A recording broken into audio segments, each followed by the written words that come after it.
Olá, esta é uma altura de gripes, de constipações e claro que as nossas crianças andam mais adoentadas, andam mais em baixo e isso vai refletir-se automaticamente no apetite e na vontade de comer. Ora, isto para nós, mães, pais, deixa-nos sempre preocupados, com algumas dúvidas e com alguns receios, não é? Será que os nossos filhos estão a receber tudo o que precisam? Será que estão capazes de dar resposta a esta doença? Será que isso vai ou não comprometer a sua saúde? E muitas vezes os pais chegam-me com o seguinte raciocínio, não é? Portanto, se o meu filho está a comer mal, é melhor comer isto do que não comer nada, não é? E quando é comer isto, normalmente são alternativas menos saudáveis, menos interessantes do ponto de vista nutricional. Ou seja, a partir do momento em que os pais percebem que as crianças começam a ter menos apetite, começam a recusar determinados alimentos ou até refeições completas, portanto, claro que isso levanta preocupações, claro que isso deixa sempre aqui alguns receios e, portanto, os pais acabam por recorrer a alimentos que a criança não consegue recusar, não é? Alimentos que são mais tentadores e que mesmo adoentadas as crianças acabam por não conseguir resistir. E normalmente estamos a falar de alimentos ricos em açúcar ou ricos em gordura, ricos em sal e que do ponto de vista nutricional não acrescentam grande coisa, não é? Não trazem grandes benefícios. Ora, isto é mau por dois motivos, não é? Por um lado, uma vez que são alimentos ricos em açúcares, em gorduras ou em sal, portanto, automaticamente estes alimentos vão inibir o apetite, vão reduzir a vontade de comer e a necessidade de comer. Portanto, logo aí estamos a dificultar ainda mais, não é? A que a criança consiga fazer uma refeição saudável, consiga comer alimentos de que precisa nesta fase, não é? Para dar resposta então aqui à doença e para que o seu sistema imunitário consiga reagir como deveria. E, por outro lado, portanto, a criança, ao alimentar-se daqueles alimentos que também são mais ricos do ponto de vista energético, portanto, não vai ter fome, nem vai conseguir comer outros alimentos, não é?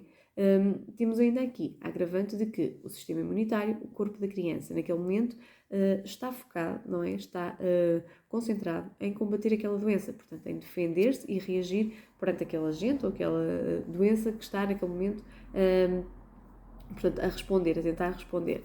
Se nós vamos acrescentar alimentos que são pouco benéficos do ponto de vista nutricional, alguns deles até prejudiciais do ponto de vista nutricional, portanto, estamos aqui a acrescentar um trabalho duplo ao corpo da nossa criança, não é? Portanto, para além de ter que combater a doença, ainda vai ter que se livrar de todas aquelas coisas que nós oferecemos à criança que não são benéficas, portanto, que não vão fazer bem, pelo contrário, portanto, o corpo tem que as eliminar, portanto, tem que as processar e eliminar, não é? Portanto, esta perda de apetite, esta redução na vontade de comer é perfeitamente normal, não é? E numa criança que esteja bem alimentada, que esteja bem nutrida, se isso acontecer durante 2 ou 3 dias, não tem qualquer implicação para a saúde, portanto, não compromete em nada, não é? É exatamente porque o corpo da criança naquele momento, e acontece connosco também, o corpo está concentrado em combater a doença, não é? Portanto, tem os nutrientes de reserva e, portanto, o principal objetivo do corpo, não é? Naquela fase, é combater a doença. E, portanto, todo o resto acaba por ser um bocadinho acessório, incluindo aqui o apetite, incluindo aqui a vontade de comer e a ingestão dos alimentos. Portanto, o ideal é que, quando isto acontece, quando as nossas crianças estão a comer menos, têm perda de apetite porque estão doentes, porque há aqui alguma situação que não é recorrente, não é? Portanto, que acontece aqui num determinado momento.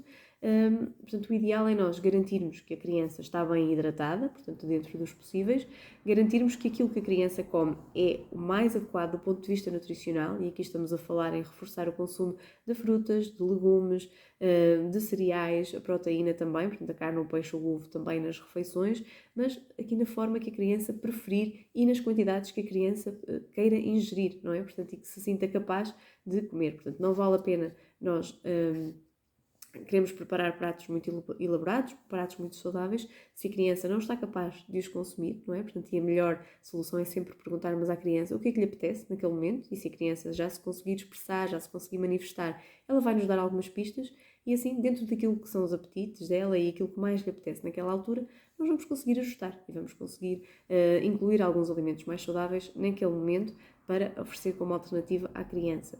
E depois é fundamental também garantirmos que não estamos a oferecer nada à criança que vá comprometer o seu apetite, não é? E o caso destes alimentos menos saudáveis, mais calóricos, por exemplo, quando estamos a falar de gripes, é muito normal, é muito frequente também os pais oferecerem mel às crianças, e não nos podemos esquecer que o mel é um alimento apesar de ser um alimento natural, não é? De ser um açúcar natural, ele, do ponto de vista nutricional, não acrescenta muita coisa, não é? Não nos dá muitos nutrientes, muito menos nutrientes que sejam assim tão indispensáveis nesta fase da doença. Portanto, e depois por ser muito doce e por ser também calórico, por ser energético, vai acabar por inibir o apetite. Ou seja, é preciso termos precaução naquilo que estamos a dar à criança, não é?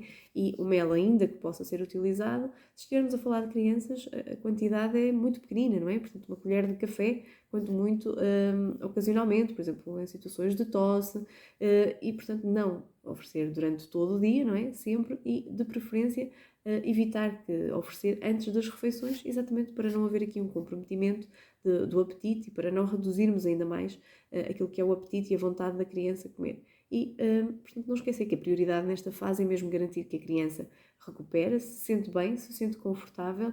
A hidratação, sim, é muito mais importante do que propriamente comer, não é? E aqui na hidratação, portanto, temos que ajustar também aquilo que são as preferências da criança. Portanto, oferecer aquilo que a criança consiga beber e depois, então, sim, vamos conseguindo arranjar alternativas para que a criança coma, dar preferência a alimentos sempre o mais rico possível do ponto de vista nutricional e que forneçam aquilo que a criança precisa e evitar ao máximo estes alimentos que não são necessários do ponto de vista nutricional, não é? E que vão dar ainda mais um impacto negativo aqui nesta situação. Portanto, quer por reduzirem o apetite, quer por darem um trabalho extra ao corpo, que vai ter que os processar, que vai ter que os metabolizar e, portanto, os alimentos, o ideal, portanto, é recorrermos então aos alimentos que são saudáveis dentro daquilo que as crianças sentem vontade de comer. E lá está, portanto, se for numa fase de doença, é que uma coisa transitória, não é? Se estamos a falar de 2 ou 3 dias, não há comprometimento, não há grande risco, é mesmo ir garantindo que o pouco que a criança come, o pouco que a criança bebe, é adequado, é ajustado àquilo que são as suas necessidades. E, portanto, quando a criança recuperar, então sim, vai ter tempo de repor tudo aquilo que gastou a mais durante este período e, mais uma vez aqui, os alimentos certos são fundamentais para garantirmos então esta recuperação e reposição de tudo aquilo que a criança gastou.